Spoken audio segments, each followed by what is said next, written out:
Hello everyone, आप सभी का बहुत बहुत स्वागत है। चलिए स्टार्ट करते हैं आज का सेशन। कहता है फर्स्ट क्वेश्चन, पैरों की सुरक्षा के लिए डैश पहनते हैं। तो पैरों की सुरक्षा के लिए क्या पहनते हैं? तो पैरों की सुरक्षा के लिए लेदर शू पहनते हैं। तो राइट आंसर जो हो जाएगा option number C correct answer हो जाएगा। ठीक है। लेदर शू से क्या होता है? तो हमारे पैरों में जो है कोई भी चीज चुभता नहीं है जल्दी, और चोट भी जल्दी नहीं लगता है। तो राइट आंसर सी हो जाएगा। कहता है जले पर बिल्कुल नहीं रखना चाहिए। तो बिल्कुल जहां जल गया वहां पे बिल्कुल नहीं रखना चाहिए। कौन सी? कोको के बीज से बने हुए मक्खन को नहीं रखना चाहिए। देखिए, जहां पे जल गया वहां पे आपको क्या रखना चाहिए? तो बर्फ बर्फ लगाना चाहिए, या फिर एलोवेरा जेल, ये सब का इस्तेमाल करना चाहिए, जिससे आपको क्या होगा? जले पे राहत मिलेगा। तो राइट आंसर जो हो जाएगा ऑप्शन नंबर सी हो जाएगा। नेक्स्ट है, हेलोन किसके साथ भरे होते हैं? हेलोन जो होता है कार्बन टेट्राक्लोराइड के साथ भरे होते हैं। और इसका जो सिलेंडर होता है वो किसका बना होता है? पीतल का बना होता है। किसका बना होता है? पीतल का बना होता है। तो राइट आंसर जो हो जाएगा इसका कार्बन टेट्राक्लोराइड। हेलोन किसके साथ भरे रहते हैं? कार्बन टेट्राक्लोराइड के साथ भरे होते हैं। नेक्स्ट है कि इस चीजल का नाम क्या है? इस चीजल का नाम है बेव चीजल। क्या नाम है? बेव चीजल। बेव चीजल कैसा होता है? तो आयताकार होता है। इसका जो आकृति होता है वो कैसा होता है? आयताकार होता है। आयताकार होता है। तो राइट आंसर जो हो जाएगा, ये जो चीजल है इसका नाम पूछा गया चित्र में, तो बेव चीजल है। तो राइट आंसर जो हो जाएगा बी नंबर करेक्ट आंसर हो जाएगा। नेक्स्ट जो ये सवाल दिया है इसका पूरा डाटा ही गलत है। इसको इसका डाटा पूरा पूरी ये सवाल ही गलत है। कहा कि इस तरह का सवाल हम बहुत सारा सोल्यूशन आपको कराए हैं, और इसमें जो है जिसमें कि आपको दिया है बोरिंग समय ज्ञात करने के लिए। इसका सारा बैठा के हम चेक कर लिए, कहीं पे कोई आंसर ही नहीं आ रहा। तो चाहे तो इसका डाटा गलत है, चाहे इसका ऑप्शन गलत है। ठीक है ना? इसको छोड़ देते हैं 5 नंबर, क्योंकि इस तरह का सवाल हम आपको कराए हैं। नेक्स्ट है कि इसको मिलान करना है 6 नंबर का। मिलान कीजिए। तो राइट आंसर बताइए। तो क्या हो जाएगा? स्टेथोस्कोप। स्टेथोस्कोप से क्या चेक करते हैं? स्टेथोस्कोप से हृदय की ध्वनि को सुनते हैं। तो राइट आंसर जो हो जाएगा हृदय की ध्वनि। स्फेग्नोमैनोमीटर। स्फेग्नोमैनोमीटर से क्या मापते हैं? रक्तचाप। रक्तचाप मापते हैं। क्या मापते हैं? रक्तचाप। उसके बाद केरेटोमीटर। केरेटोमीटर से क्या मापते हैं? सोने की शुद्धता। कैरेट में सोने की शुद्धता। लक्समीटर। लक्समीटर से प्रकाश की तीव्रता मापते हैं। क्या मापते हैं? प्रकाश की तीव्रता मापते हैं। तो राइट आंसर जो हो जाएगा, राइट आंसर हो जाएगा कौन सा? देखिए यहाँ पे ऑप्शन दिया हुआ है आपके पास। तो स्टेथोस्कोप से आप हृदय की ध्वनि सुनते हैं। तो हृदय की ध्वनि तीसरा वाला जो होगा राइट आंसर हो जाएगा। सी नंबर जो हो जाएगा करेक्ट आंसर हो जाएगा, पहला का तीसरा। नेक्स्ट सवाल की ओर चलते। साधारण कैलिपर का वर्किंग पॉइंट डैश होता है, हार्ड या नरम? तो साधारण पॉइंट का वर्किंग पॉइंट जो होता है साधारण कैलिपर का, वो केस हार्ड होता है। क्या होता है? केस हार्ड होता है। क्या होता है? केस हार्ड होता है। और यह जो होता है साधारण कैलिपर किसका बना होता है? माइल्ड स्टील का बना होता है। किसका बना है? माइल्ड स्टील का बना होता है। माइल्ड स्टील का बना होता है। कैलिपर क्या है? एक मार्किंग टूल है। क्या है? मार्किंग टूल है। मार्किंग टूल है। मार्किंग टूल है। क्या है? कैलिपर कैलिपर जो है मार्किंग टूल है। और यह अप्रत्यक्ष मापी टूल है। क्या है? यहाँ पे चलते हैं। अप्रत्यक्ष मापी, अप्रत्यक्ष अप्रत्यक्ष मापी टूल है। ठीक है ना? तो राइट आंसर जो हो जाएगा इसमें, इसका जो वर्किंग पॉइंट होता है केस हार्ड होता है। नेक्स्ट है कि सेंटर पंच का कोण कितना होता है?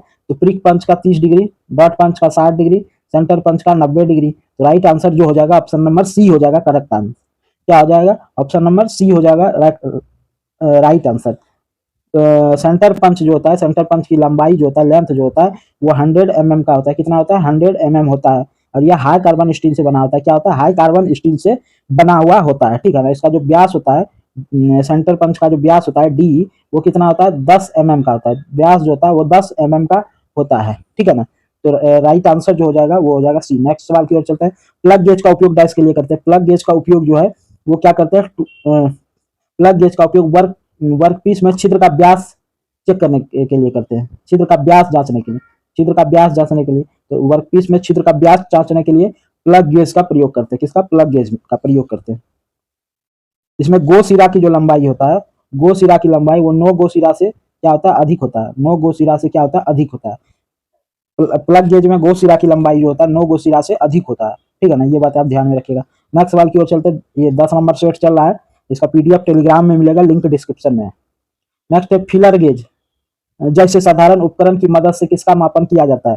तो फिलर गेज की सहायता से किसका मापन किया जाता है? चौड़ाई का। तो अंतराल की चौड़ाई का, दो सतह के बीच की चौड़ाई का मापन करते हैं। ठीक है? राइट आंसर जो हो जाएगा ए नंबर हो जाएगा। नेक्स्ट चलते हैं कि माइक्रोमीटर के रेचेट स्टॉप का क्या अर्थ है? तो रेचेट स्टॉप का अर्थ क्या है? रीडिंग के लिए उचित दबाव देना। रीडिंग के लिए उचित दबाव देना। ठीक है? माइक्रोमीटर क्या है? तो माइक्रोमीटर जो है वो क्या है? तो एक सूक्ष्म मापी यंत्र है। क्या है? सूक्ष्म मापी यंत्र है। सूक्ष्म मापी यंत्र है। सूक्ष्म मापी यंत्र है। मापी यंत्र है।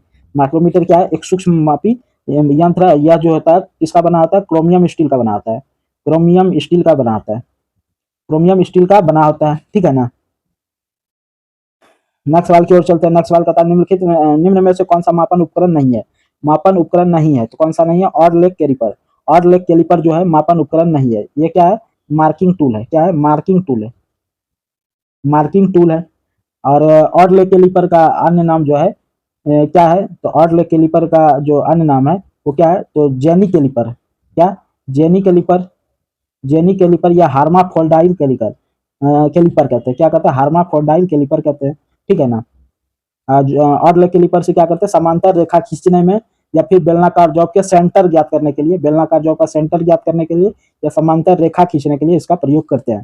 तो राइट आंसर जो हो जाएगा ऑप्शन नंबर डी हो जाएगा। नेक्स्ट सवाल की ओर चलते हैं कि ब्रिटिश प्रणाली में डायल टेस्ट इंडिकेटर के रेक पर 1 सेकंड में कितने दांते काटे होते हैं, तो 1 सेकंड में कितना दांते कटे होता है, तो 40, 1 सेकंड में कितना दांते कटेगा, तो 40। तो राइट आंसर जो होगा ऑप्शन नंबर बी हो जाएगा। तो देखिए डायल टेस्ट इंडिकेटर किसके सिद्धांत पर कार्य करता है, रैक और पिनियन के सिद्धांत पर, रैक और पिनियन के सिद्धांत पर, रैक और पिनियन के सिद्धांत पर कार्य करता है डायल टेस्ट इंडिकेटर। नेक्स्ट है कि यमन कार्बन आर्क वेल्डन का क्या मतलब है, तो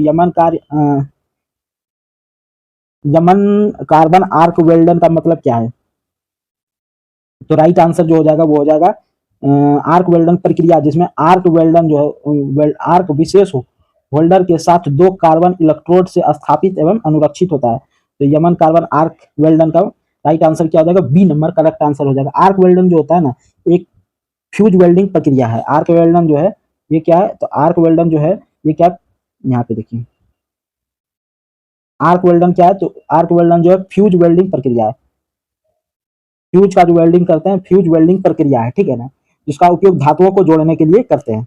इस आर्क वेल्डिंग प्रक्रिया का उपयोग क्या करते हैं, धातुओं को जोड़ने के लिए। इसका राइट आंसर क्या हो जाएगा, बी नंबर हो जाएगा। नेक्स्ट सवाल की ओर चलते हैं कि पराश्रव्य वेल्डन में इस्तेमाल न्यूनतम आवृत्ति कितनी होती है, तो पराश्रव्य वेल्डन यानी कि अल्ट्रासोनिक वेल्डिंग में जो आवृत्ति यूज करते हैं वो कितना यूज करते हैं, तो 20,000 हर्ट्ज, कितना यूज करते हैं, 20,000 हर्ट्ज। तो राइट आंसर जो बनेगा बी नंबर हो जाएगा। नेक्स्ट है कि गैस वेल्डिंग में उपयोग ऑक्सी एसिटिलीन गैस में उत्पन्न ज्वाला का उच्चतम तापमान होता है। तो गैस वेल्डिंग में ऑक्सी एसिटिलीन गैस में उत्पन्न ज्वाला का उच्चतम तापमान कितना होता है, तो उच्चतम तापमान कितना होता है, 3200 डिग्री सेल्सियस। कितना होता है, 3200 डिग्री सेल्सियस। यदि न्यूट्रल, यहाँ पे क्या पूछा, उच्चतम तापमान ना, उच्चतम तापमान 3200 डिग्री सेल्सियस दिया, न्यूट्रल ज्वाला ज्वाला पूछ दिया 3300, ठीक है ना। नेक्स्ट सवाल की ओर चलते हैं। वेल्डन प्रक्रिया के दौरान आर्क वोल्टता किसे दर्ज की जाती है, आर्क वोल्टता किससे दर्ज की जाती है, तो वेल्डन प्रक्रिया के दौरान जो आर्क वोल्टता 18 से 40 वोल्ट की होती है। ये कितने की होती है, 18 से 40 वोल्ट की। वेल्डन प्रक्रिया के दौरान जो होता है आर्क वोल्टता जो होती है कितनी होती है, 18 से 40 वोल्ट की होती है। तो राइट आंसर जो हो जाएगा ऑप्शन नंबर ए हो जाएगा, ठीक है। नेक्स्ट सवाल की ओर, नेक्स्ट सवाल है कि सोल्डरिंग पदार्थ के लिए ब्रेजिंग में जोड़ बनाने के लिए पीतल होता है, पीतल किस रूप में कार्य करता है, तो सोल्डरिंग पदार्थ के लिए ब्रेजिंग में जोड़ बनाने के लिए पीतल जो होता है एस्पेल्टर, एस्पेल्टर पित्तल होता है। क्या होता है, एस्पेल्टर पित्तल। तो राइट आंसर जो हो जाएगा ऑप्शन नंबर सी हो जाएगा, एस्पेल्टर पित्तल। एस्पेल्टर पित्तल जो होता है वो किसका मिश्रण होता है, तो तांबा, तांबा और किसका, जिंक का। ऐसे भी पीतल जो होता है तांबा और जिंक का ही मिश्रण होता है, एस्पेल्टर पित्तल वो भी तांबा और जिंक का ही मिश्रण होता है। नेक्स्ट में देखिए, नेक्स्ट में क्या कहा गया है, नेक्स्ट क्वेश्चन नंबर 19 दिया गया है, दिए गए पदार्थों को उसकी वेल्डिंग क्षमता के अनुसार आरोही क्रम में व्यवस्थित करना है। आरोही मतलब बढ़ते हुए क्रम में व्यवस्थित करना है। तो पदार्थों की क्षमता के अनुसार, तो तांबा, उसके बाद क्या होगा, ढलवां लोहा, मृदु इस्पात, ठीक है ना। लो कार्बन स्टील में क्या होता है, अच्छी वेल्डन क्षमता होता है। लो कार्बन स्टील में अच्छी वेल्डन क्षमता होती है, ठीक है ना। और हाई कार्बन स्टील में जो होता है कम वेल्डन क्षमता होती है। हाई कार्बन स्टील में, हाई कार्बन स्टील में जो होता है वो कम वेल्डन क्षमता होता है। लो कार्बन स्टील में जो होता है अधिक, लो कार्बन स्टील में जो होता है वो अधिक वेल्डन क्षमता होता है, अधिक। हाई कार्बन स्टील में क्या कम होता है, और लो कार्बन स्टील में अधिक वेल्डन क्षमता होती है, ठीक है ना। इसका आरोही क्रम में जो है वेल्डिंग क्षमता के अनुसार, तो आरोही क्रम में सजाना है तो यहाँ पे ऑप्शन नंबर डी, तो right answer option number D हो जाएगा।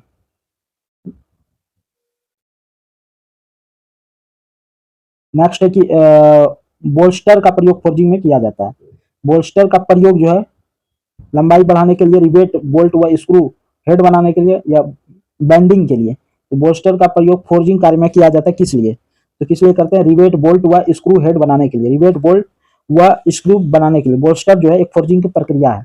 क्या है ये? फोर्जिंग का एक प्रक्रिया बोल्स्टर, ठीक है ना। इसका उपयोग किस लिए किया जाता है? रिवेट बोल्ट व स्क्रू हेड बनाने के लिए। तो राइट आंसर बी हो जाएगा। नेक्स्ट सवाल की ओर चलते हैं।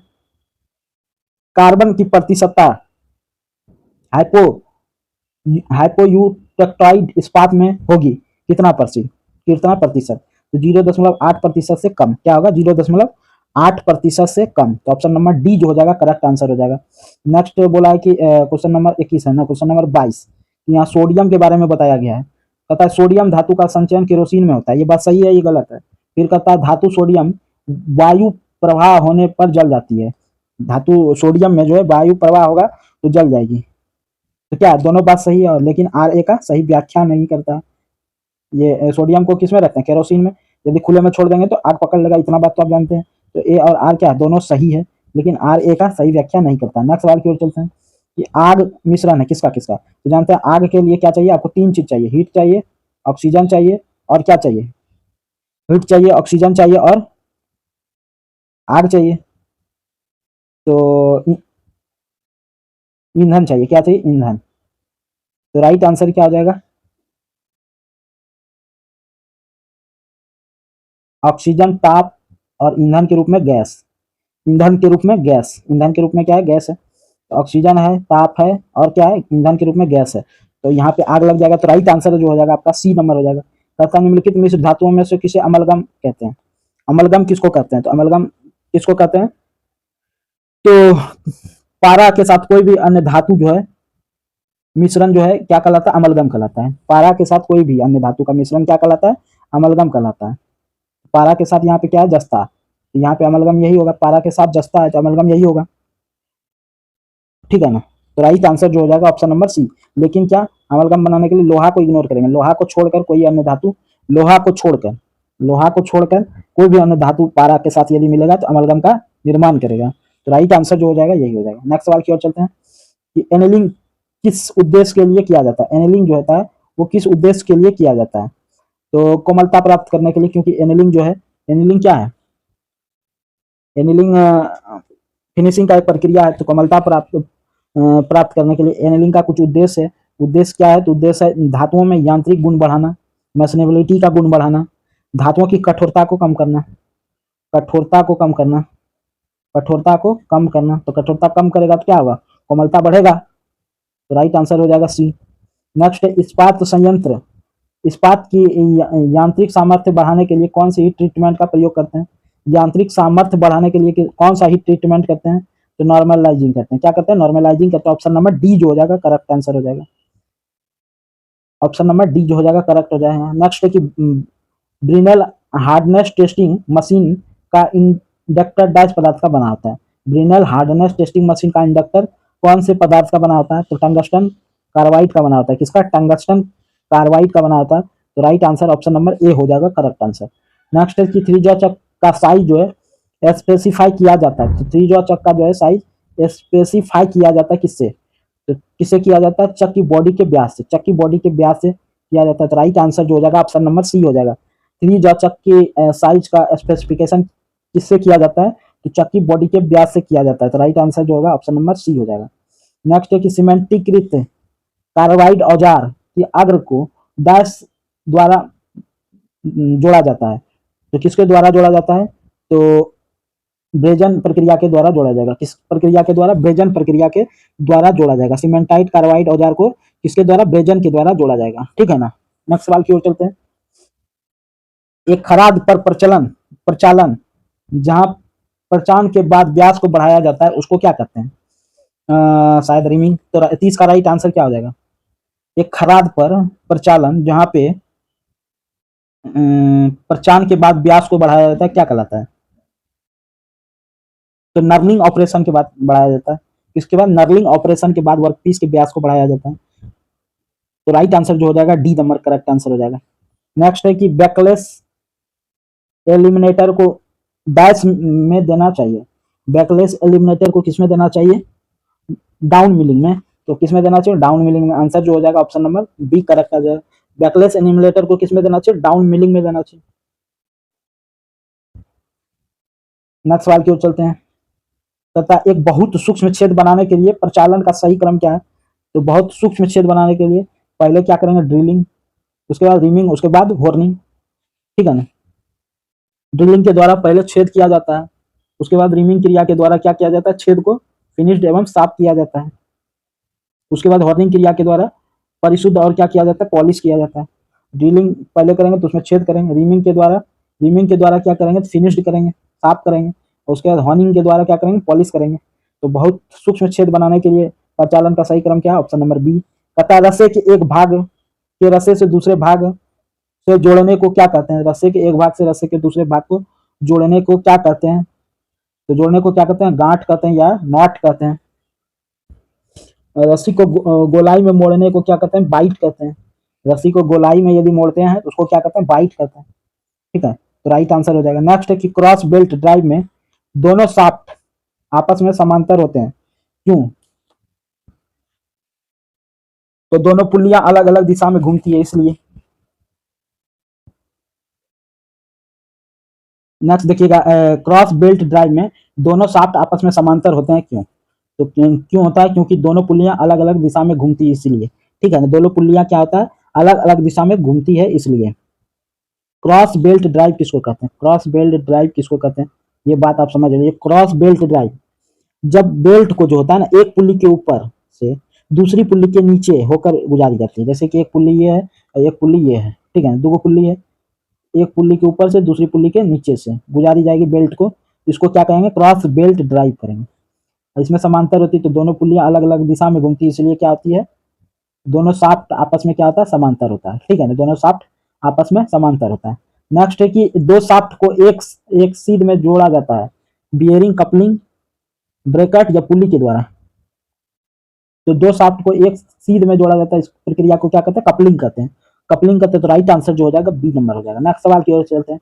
इसमें से किस पावर संचार पद्धति में कुंजी एवं कुंजी मार्ग की आवश्यकता होती है, किसमें होती है। तो कपलिंग गियर, कपलिंग में कपलिंग में गियर ड्राइव में, बेल्ट पुली में, बेल्ट पुली ड्राइव में, इसमें सब में जो है पावर ट्रांसमिशन करते हैं। क्या करते हैं, पावर ट्रांसमिशन करते हैं। इसमें से किस पावर संचार पद्धति में कुंजी एवं कुंजी मार्ग की आवश्यकता होती है, इस तीनों में। तो राइट आंसर क्या हो जाएगा, ऑप्शन नंबर डी हो जाएगा। कपलिंग गियर और बेल्ट ड्राइव तीनों में क्या करते हैं, पावर ट्रांसमिशन करते हैं। नेक्स्ट सवाल की ओर चलते हैं। तथा स्प्लिट पिन को किस प्रकार की लॉकिंग के लिए उपयोग किया जाता है। स्प्लिट पिन को किस प्रकार की लॉकिंग के लिए उपयोग किया जाता है, किस प्रकार की लॉकिंग के लिए, केस्टल नट के साथ किया जाता है। स्प्लिट पिन को केस्टल नट की लॉकिंग के लिए उपयोग किया जाता है, केस्टल नट में। केस्टल नट के ऊपर में क्या होता है, गोलाकार कॉलर लगा होता है, ऐसे ऐसे करके। नेक्स्ट है क्वेश्चन नंबर 38। क्वेश्चन नंबर 38 है कि किस नट को रेस्ड हाइट पर स्लॉट कटे होते हैं, किस नट की रेस्ड हाइट पर स्लॉट कटे होते हैं। तो कैसल नट के, ऑप्शन नंबर सी जो हो जाएगा करेक्ट आंसर हो जाएगा। ऑप्शन नंबर सी जो हो जाएगा करेक्ट आंसर हो जाएगा। नेक्स्ट सवाल की ओर चलते हैं। कहता है प्लेन वाशर का सही व्यास डैश रखा जाता है। तो प्लेन वाशर का जो सही व्यास है वो कितना रखा जाता है, बताइएगा। प्लेन वाशर का सही व्यास 2D + 3 mm रखा जाता है, 2D + 3 mm, ठीक है ना। प्लेन वाशर का सही व्यास कितना होता है, 2D + 3 mm। नेक्स्ट सवाल की ओर चलते हैं कि बेल पंच का प्रयोग डैश केंद्र निकालने के लिए किया जाता है। बेल पंच का प्रयोग जो है गोल केंद्र निकालने के लिए करते हैं, किस लिए, गोल केंद्र निकालने के लिए करते हैं, गोल केंद्र। ऑप्शन नंबर सी जो हो जाएगा राइट आंसर हो जाएगा। नेक्स्ट निम्नलिखित में बायलैटरल टॉलरेंस है। तो बायलैटरल टॉलरेंस कौन सा है, तो जिसमें ऊपर नीचे दोनों प्लस माइनस होगा, प्लस माइनस जिसमें होगा और ऊपर नीचे होगा। इसमें देखिए प्लस प्लस ही है, इसमें भी प्लस प्लस ही है, इसमें माइनस है माइनस है। तो बायलैटरल टॉलरेंस किसमें है, तो ऑप्शन नंबर सी में। टॉलरेंस बराबर क्या होता है, उच्चतम सीमा माइनस निम्नतम सीमा। तो राइट आंसर जो हो जाएगा सी नंबर हो जाएगा। कहता श्रिंकेज फिट का उदाहरण क्या है। तो श्रिंकेज फिट का उदाहरण क्या है, तो श्रिंकेज फिट का उदाहरण क्या है, बैलगाड़ी के पहिए पर रिम फिट करना जो है वो श्रिंकेज फिट का उदाहरण है। किसका? श्रिंकेज फिट का उदाहरण क्या है? बैलगाड़ी के पहिए पर रिम फिट करना। ऑप्शन नंबर बी जो हो जाएगा करेक्ट आंसर हो जाएगा। इस फिट में श्रिंकेज फिट में जो होता है ना, वो छिद्र के शाफ्ट की अपेक्षा जो होता है, छेद के शाफ्ट की अपेक्षा कम साइज में रखा जाता है। छेद जो रखा जाता है वो शाफ्ट की अपेक्षा कम साइज में रखा जाता है। ठीक है ना? तो श्रिंकेज फिट का उदाहरण क्या है? बैलगाड़ी के पहिए पर रिम फिट करना। Option number B correct answer हो जाएगा। इसमें छेद जो है शाफ्ट के अपेक्षा क्या रखा जाता है? कम रखा जाता है। नेक्स्ट है कि कटिंग टूल की गति की वजह से वर्क सरफेस पर बनने वाले पैटर्न को क्या कहते हैं? कटिंग टूल की गति की वजह से वर्क सरफेस पर बनने वाले पैटर्न को क्या कहते हैं? तो सतह की बनावट कहते हैं। ऑप्शन नंबर ए जो हो जाएगा राइट आंसर हो जाएगा। नेक्स्ट है M20 इंटू 1.5 चूड़ी में 20 नंबर क्या प्रदर्शित करता है? तो 20 क्या करता है? नॉमिनल व्यास को, नॉमिनल व्यास को, नॉमिनल व्यास को, नॉमिनल व्यास को, ये वाला जो संख्या 1.5 है ये क्या प्रदर्शित करता है? पिच को। और एम जो है किसको प्रदर्शित करता है? मीट्रिक थ्रेड को। एम जो है मीट्रिक थ्रेड को। तो राइट आंसर जो हो जाएगा चूड़ी का मेजर व्यास। तो ऑप्शन नंबर ए जो हो जाएगा करेक्ट आंसर हो जाएगा। तथा मीट्रिक भी चूड़ियों का कोण निम्न होता है। भी चूड़ी का कोण जो होता है वो कितना होता है? 60 डिग्री होता है। कितना होता है? 60 डिग्री होता है।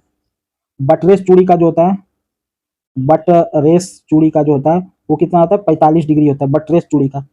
उसके बाद बी एस डब्ल्यू थ्रेड का कोण जो होता है, बी एस डब्ल्यू थ्रेड का कोण, बी बी एस डब्ल्यू का 55 डिग्री होता है। कितना होता है? 55 डिग्री होता है बी एस डब्ल्यू का।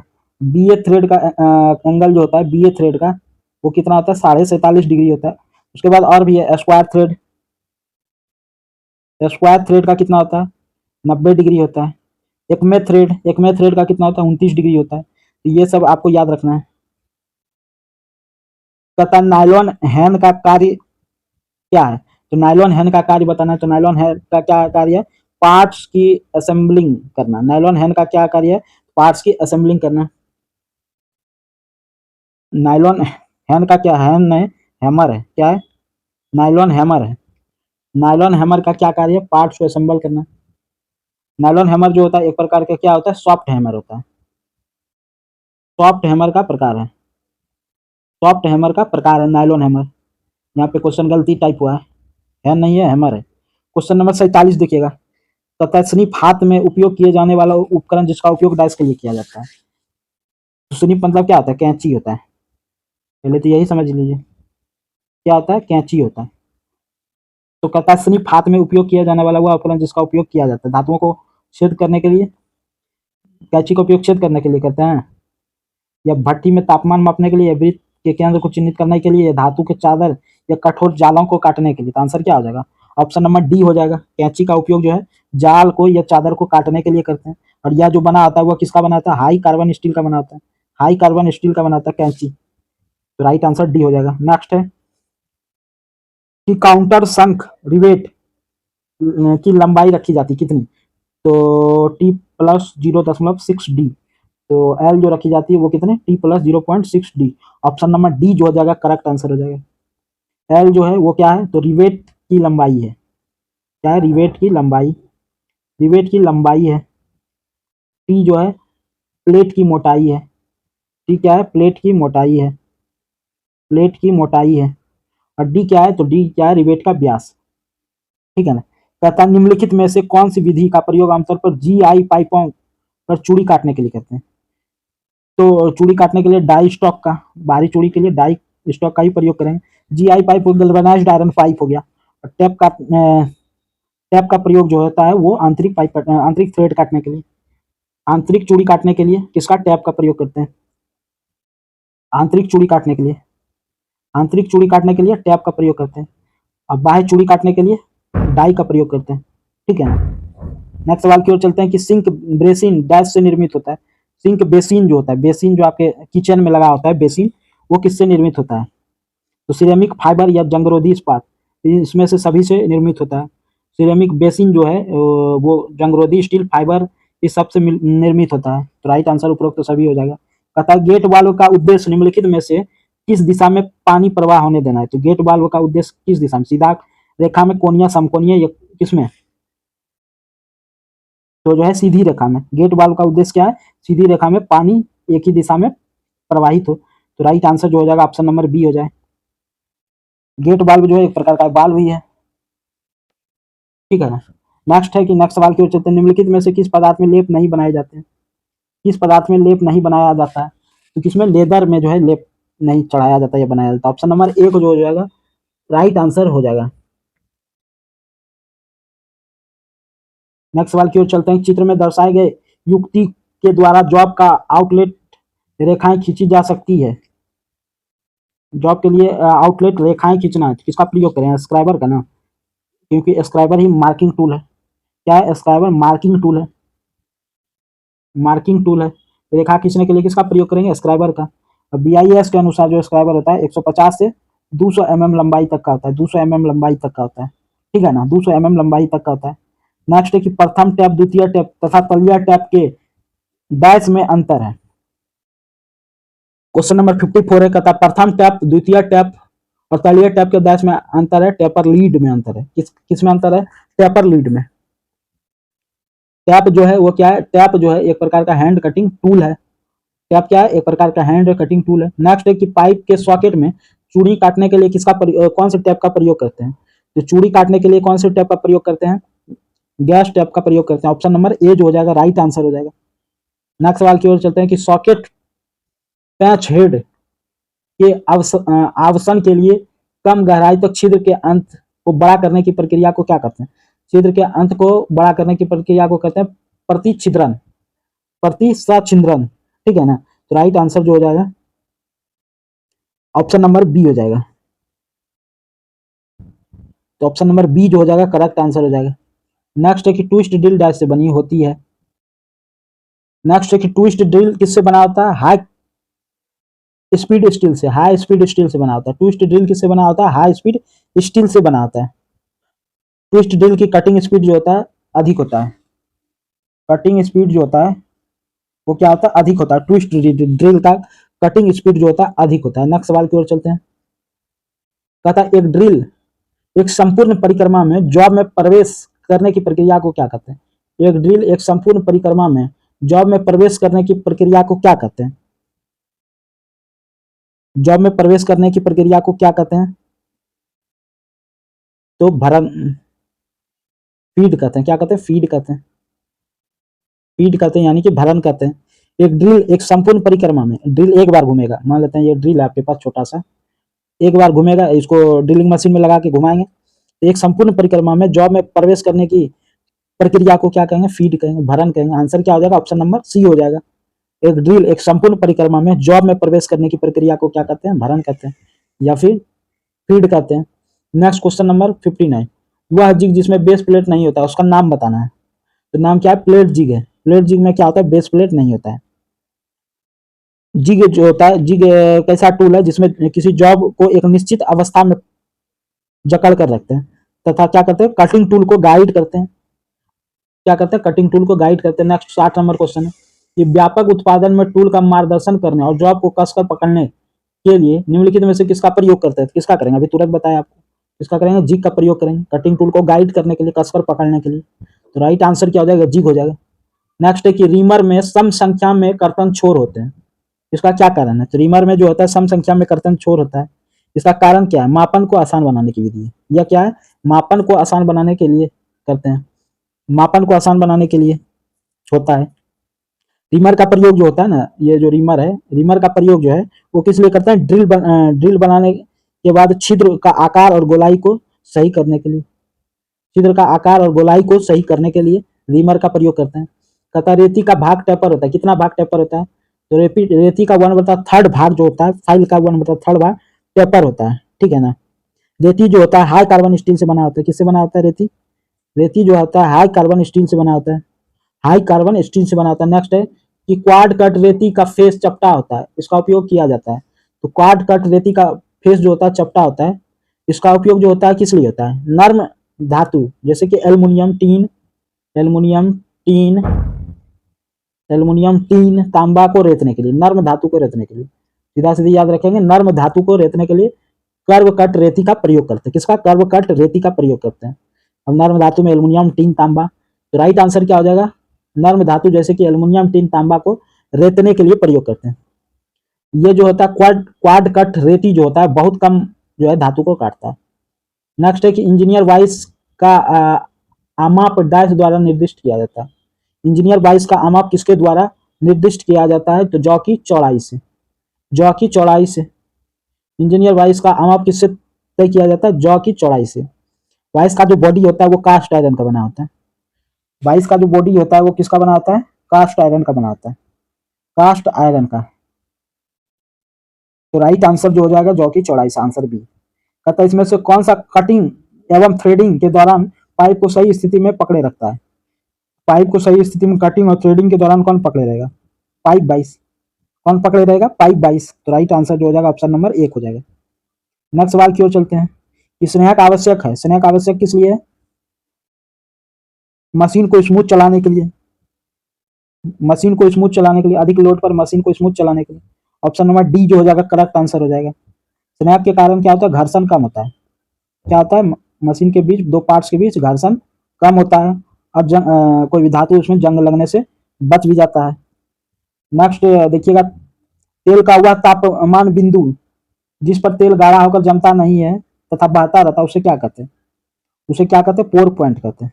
तेल का वह तापमान बिंदु जिस पर तेल गाढ़ा होकर जमता नहीं है उसको क्या कहते हैं? पोर पॉइंट कहते हैं। फ्लैश पॉइंट किसको कहते हैं? तो फ्लैश पॉइंट देखिएगा,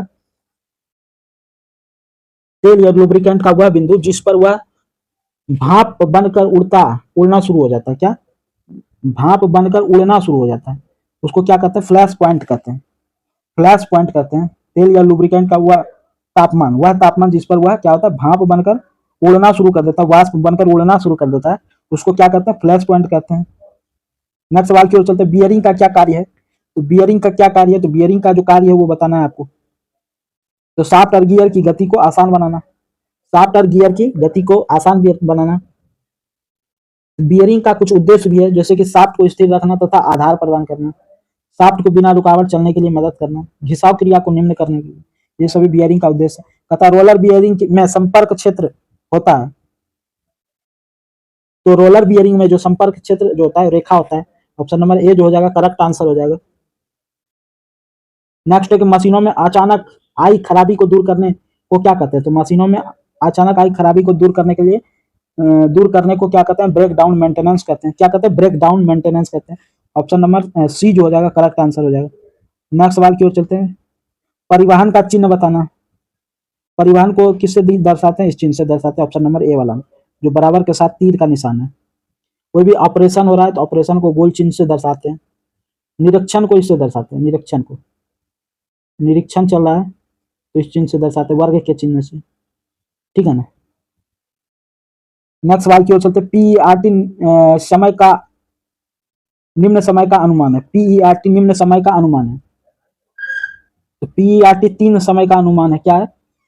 पीईआरटी जो होता है एक प्रोजेक्ट है प्लानिंग तथा नियंत्रण तकनीक का। ठीक है ना, प्लानिंग तथा नियंत्रण तकनीक का। पीईआरटी का फुल फॉर्म जानिएगा। पीईआरटी का फुल फॉर्म क्या होता है? Programme programme evolution evolution and review technology. Programme evolution and review technology. ठीक है ना। अर्थात कटिंग स्पीड ज्ञात करने के लिए सूत्र क्या है? ये तो आपको बहुत बार बताएं, v equal to pi D N बटे में 1000। तो कटिंग स्पीड बराबर क्या हो जाएगा? ऑप्शन नंबर सी जो हो जाएगा करेक्ट आंसर हो जाएगा, पाई डी एन बटा 1000। नेक्स्ट सवाल की ओर चलते हैं, 74 नंबर और 75 नंबर। कहता एक खुली बेल्ट में घिरनी का व्यास जो है 80, व्यास जो है आपके पास क्या है? 80 सेंटीमीटर है। छोटी पुली में व्यास जो है, छोटी पुली में व्यास 60 है। तो ये आपका मान लेते हैं बड़ी डी, बड़ी घिरनी है, और ये क्या मान लेते हैं? छोटी डी। कोई दिक्कत नहीं। तथा दोनों पुली के केंद्र के बीच की दूरी जो है, डिस्टेंस जो है आपका क्या है? वो 500 मीटर है। इसको मान लेते हैं सी डिस्टेंस। तो बोला कि खुली बोल्ट की लंबाई कितना होगा? तो लंबाई का पूरा फार्मूला होता है, लंबाई बराबर जो होता है ये क्या होता है? 2c plus 1.57 into capital D plus small D plus capital D minus small D का होल स्क्वायर बटे में 2, 4c। क्या? 4c। तो आप इस फॉर्मूला पे यदि पुट करते हैं तो आपको यहाँ पे कैपिटल डी दिया हुआ है, सी दिया हुआ है, स्मॉल डी दिया हुआ है, पुट कीजिए। एल बराबर जो हो जाएगा यहाँ पे क्या हो जाएगा, सी का वैल्यू 500, 1000, यहाँ डी प्लस डी कितना हो जाएगा 80 प्लस 60, 140, 140 को 1.57 से गुना कीजिएगा तो कितना आएगा 219 क्या आएगा 8 आएगा। यहाँ पे प्लस क्या होगा D minus D, capital D small D, तो अंतर कितना आएगा 20 का, 20 का स्क्वायर करेंगे 400, 400 बटे में जो होगा वो क्या होगा 4c, तो 4 गुना 5 2000, 1/5 1/5 जो होगा वो कितना होगा 0.02, 1/5 का वैल्यू 0.2, ठीक है ना। इस सब को जोड़ेंगे तो 1100 और 2 1300, 1319 1320 के 11 1000 और 2 1200, 1220 के बराबर होगा, तो 1220 ऑप्शन नंबर डी में है। मैंने फार्मूला याद रखना, एक बार फार्मूला और याद रखिएगा।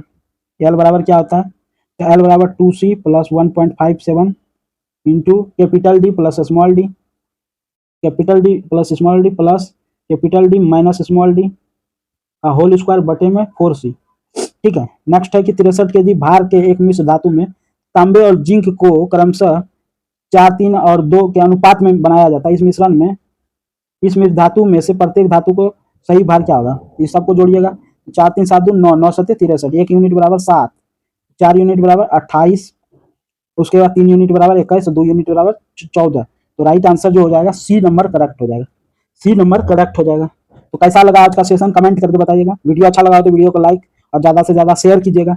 मिलते हैं फिर नेक्स्ट वीडियो में, इसका PDF टेलीग्राम में मिलेगा। चैनल पर पहली बार जुड़े हैं तो चैनल को सब्सक्राइब भी कर लेंगे। धन्यवाद, मिलते हैं फिर नेक्स्ट वीडियो।